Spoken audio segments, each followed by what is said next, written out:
नमस्कार, आपके साथ मैं हूं समीर दीक्षित और आज का विषय बेहद अहम है क्योंकि ये जुड़ा है देश के भविष्य से। सोचिए, जिनके हाथों में देश का भविष्य हो, अगर वही मानसिक तनाव से जूझ रहे हो तो देश का कल कैसे सुरक्षित रहेगा। देश भर में छात्रों की आत्महत्याओं और मानसिक स्वास्थ्य की जो समस्या है, इसके मामले लगातार बढ़ते जा रहे हैं। यही वजह है कि अब सुप्रीम कोर्ट ने इस गंभीर मुद्दे का संज्ञान लिया है। सुप्रीम कोर्ट ने सभी राज्यों और केंद्र शासित प्रदेशों से पूछा है कि छात्रों में बढ़ते मानसिक तनाव और खासकर आत्महत्याओं को रोकने के लिए अब तक क्या कदम उठाए गए हैं और अगर उठाए गए हैं तो कारगर क्यों नहीं सिद्ध हो रहे।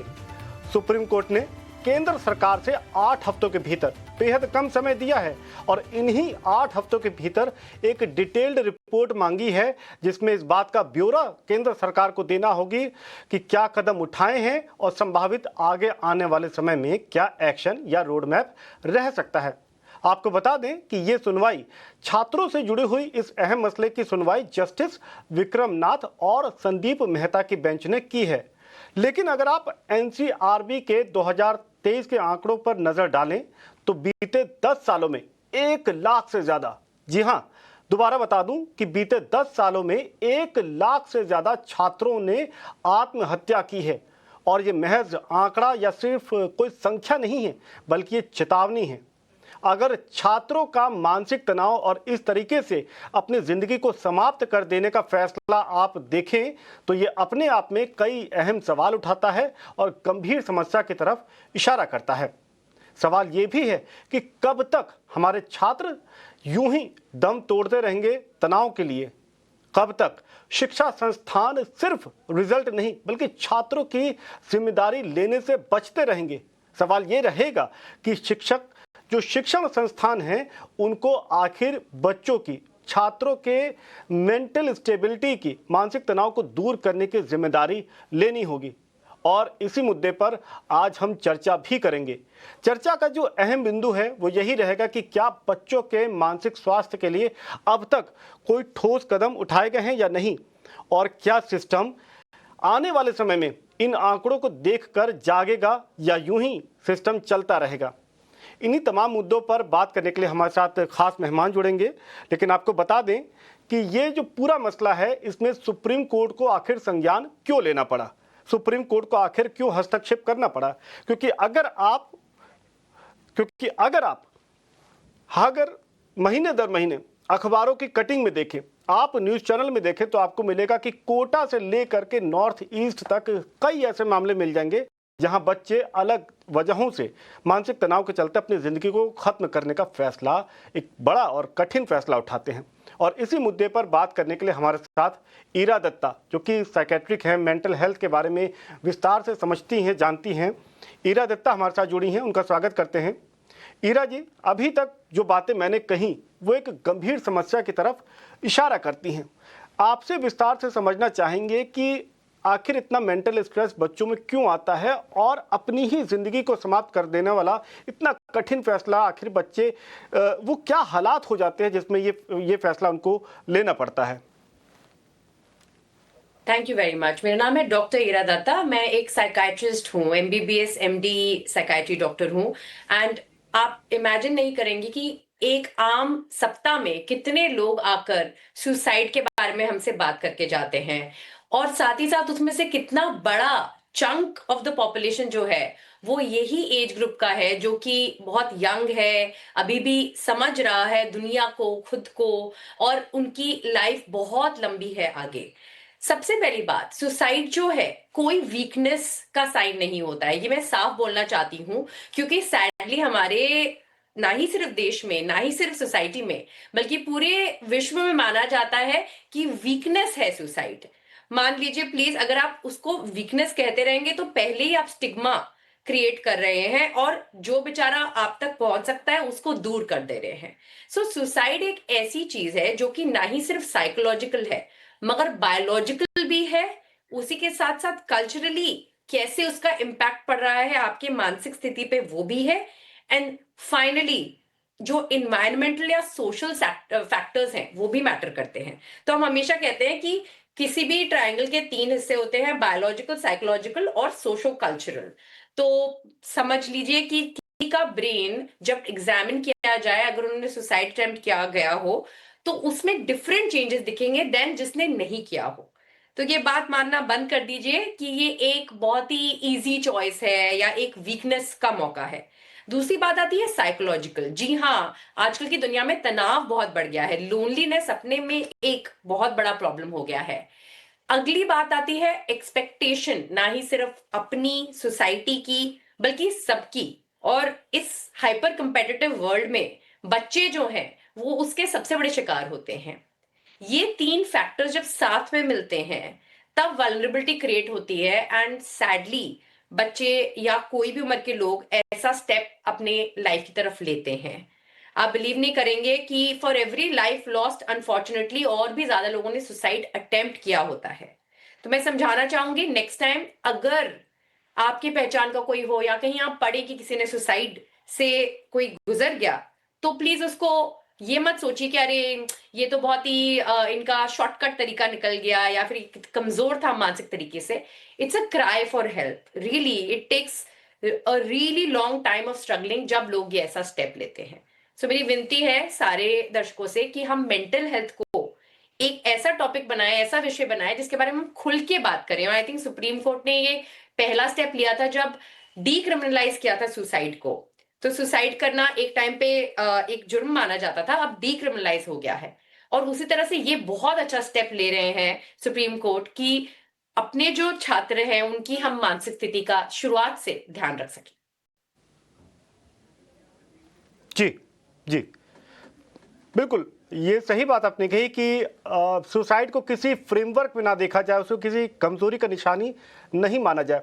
लेकिन इसका एक लीगल पहलू भी है, क्योंकि मामला सुप्रीम कोर्ट के दायरे में है। लिहाजा अभी जो हमारे साथ विशेषज्ञ जुड़े हैं गौरव कुमार, जो कि सुप्रीम कोर्ट के वकील भी हैं, मेरा अगला सवाल गौरव से ही है।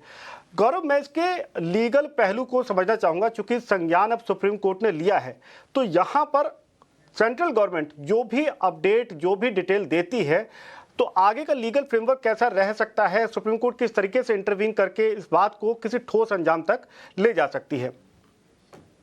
जी सर। सर ये जो जजमेंट है सर, ये जो अपील आई थी आंध्रा हाई कोर्ट के अगेंस्ट आई थी, ऑर्डर के अगेंस्ट आई थी, जिसमें कि एक बच्ची ने सुसाइड कर लिया था। वो नीट की बच्ची थी और उसने सुसाइड कर लिया था, और उसके पापा जो थे वो आए थे सुप्रीम कोर्ट में for the direction for CBI inquiry. Supreme Court ने इसमें सीबीआई इंक्वायरी की डायरेक्शन दी थी, और साथ ही साथ ये जो मानसिक तनाव और सारी चीजों पे उन्होंने करीब 15 पॉइंट्स के डायरेक्शन इशू किए थे। सीबीआई इंक्वायरी भी करी थी और 15 पॉइंट के डायरेक्शन भी इशू किए थे। उसमें सुप्रीम कोर्ट ने पैरा नंबर 31 में कहा है कि राइट टू मेंटल हेल्थ है वो article 21 of the constitution of India में आता है। सो दैट मीन्स कि this is a fundamental right, कि इट कैनॉट बी कि ये चीजें सरकार नहीं दे सकती। ये कॉन्स्टिट्यूशन हमें गारंटी करता है कि राइट टू मेंटल हेल्थ जो है उसको हम प्रायोरिटी पे ले, और कॉन्स्टिट्यूशन इसकी गारंटी करता है। सर इसके बाद जो सुप्रीम कोर्ट ने गाइडलाइन दी है कि 15 गाइडलाइन दी है जिसे कि फॉलो करना है, और सेंट्रल गवर्नमेंट को as well as state government को भी उसने डायरेक्ट किया है कि आप इस पे कमेटी बनाओ, और सेंट्रल गवर्नमेंट को कहा था कि आप 3 महीने विद इन 90 डेज आप एफिडेविट फाइल करो, और मैटर डिस्पोज ऑफ कर दिया था। बट कंप्लायंस के लिए सुप्रीम कोर्ट की जो डायरेक्शन थी कि आप 27 अक्टूबर को इसे फिर से सुप्रीम कोर्ट के पास लगाने के लिए उन्होंने डायरेक्शन दी थी, but the matter was not listed on 27th of October. Sir legal जो इसमें पोजीशन है, इसमें mental health care act of 2017 is also there. कानून already mental health care act 2017 है, जिसमें कि सर चैप्टर 5 में nominated representative and right of person with mental illness, जैसे कि मैडम कह रही थी कि आज के जमाने में बच्चों में काफी सारी चीजें हो रही हैं, उन पे मेंटल स्ट्रेस है, पढ़ाई का स्ट्रेस है, परफॉर्मेंस का स्ट्रेस है, और ना ही बच्चों में sir, to be very honest, हम सब पे होता है परफॉर्मेंस का stress sir, it's in our society. But sir rights of person with mental illness सरकार ने कानून बना दिए, इसमें right to access mental health care है sir, right to community living है, section 19 says that, section 20 says right to protection from cruel, inhuman and degrading treatment, right to equality and non discrimination. So sir मेरा ये कहना है कि इसमें जो mental health care है इसमें सारी डायरेक्शन है, act is there, but sir इसका जो फॉलो प्रोसीजर है वो सेंट्रल गवर्नमेंट के लेवल पे कह ले सर या स्टेट गवर्नमेंट के लेवल पे करे, that is not being done. So supreme Court ने सर अब इसमें इंटरवेन किया है। सुप्रीम कोर्ट ने ये भी कहा है कि they will monitor it continuously.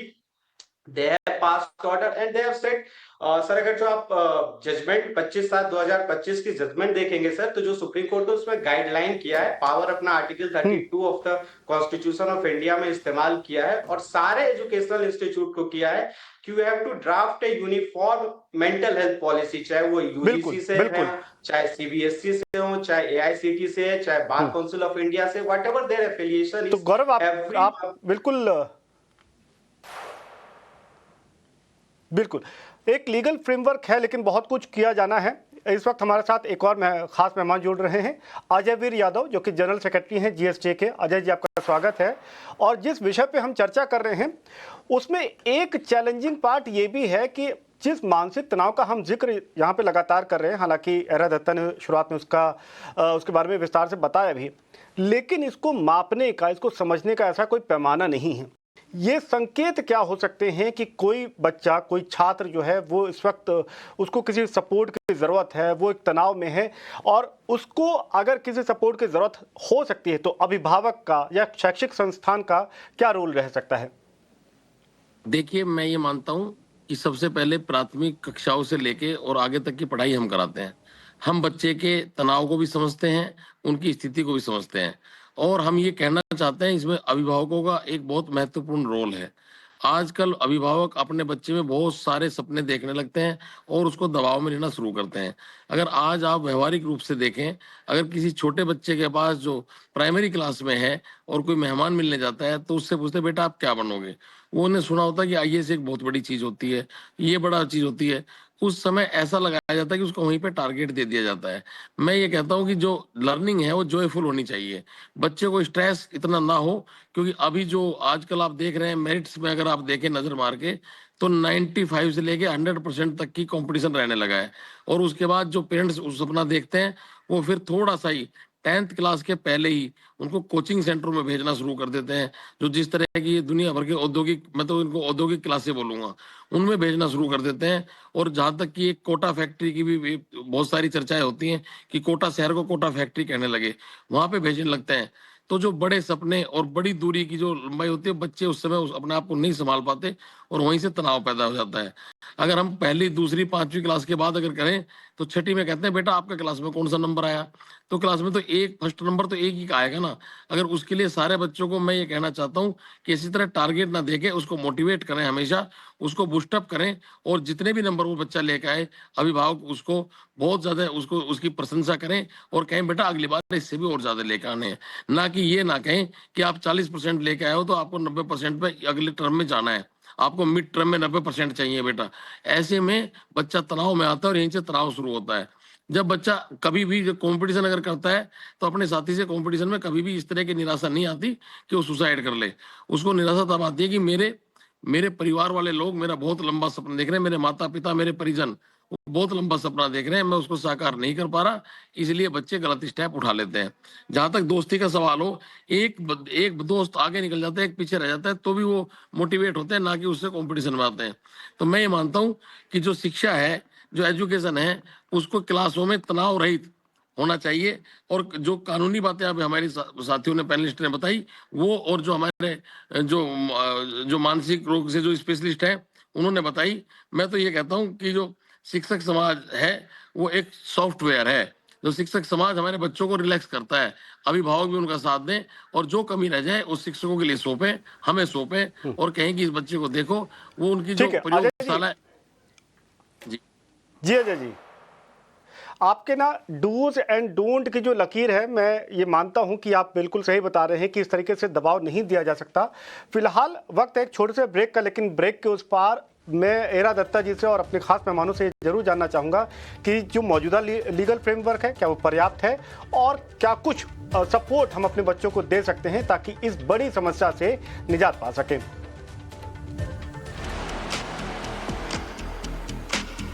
बाद आप सभी का एक बार फिर स्वागत है और इस खास विषय पे जहां बच्चों के छात्रों के आत्महत्याओं पर सुप्रीम कोर्ट ने संज्ञान लिया है, इस पे हम चर्चा कर रहे हैं अपने मेहमानों के साथ में।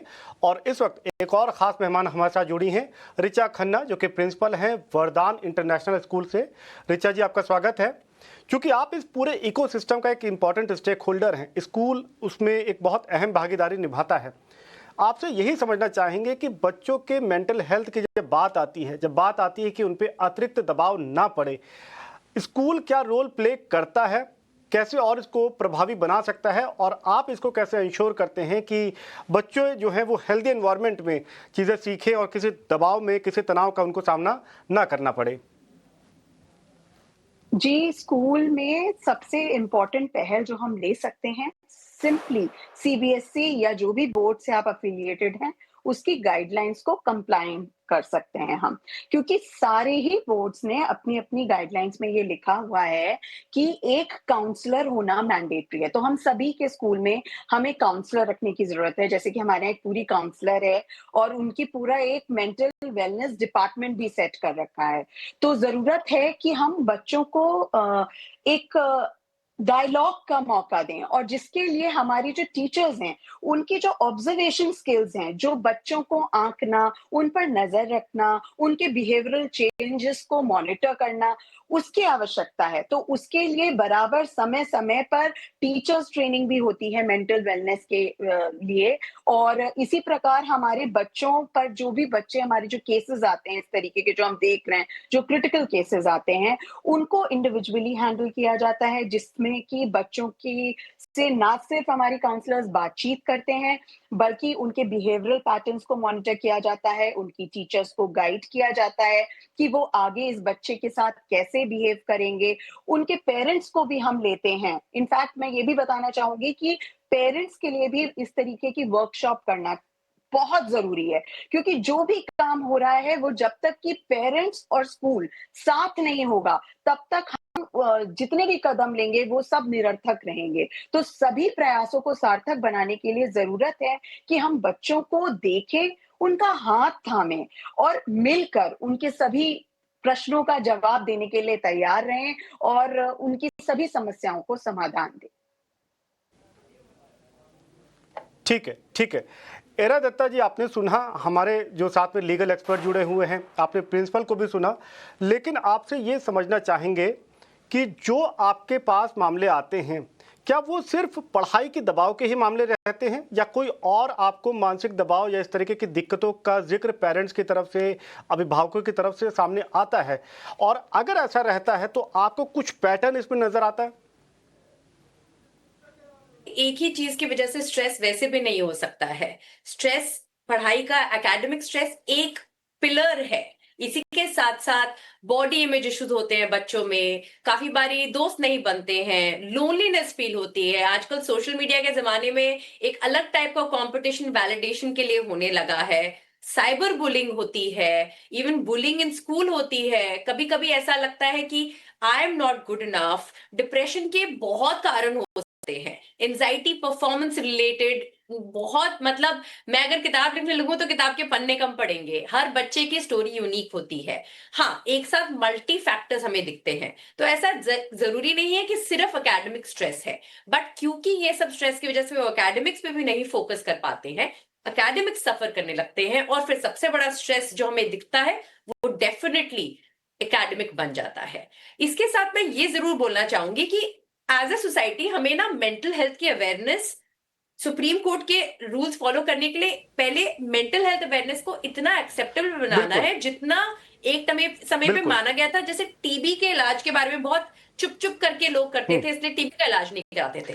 वैसे ही बिल्कुल दत्ता जी, आप सही दिशा में ये बता रही कि समस्या जिस तरीके से नजर आ रही शायद उससे और गंभीर है। यही वजह है कि सिर्फ एक सुप्रीम कोर्ट से इस मामले के हल तक नहीं पहुंचा जा सकता। जो तमाम एक्सपर्ट हमारे साथ जुड़े हैं, का हम शुक्रिया अदा करेंगे।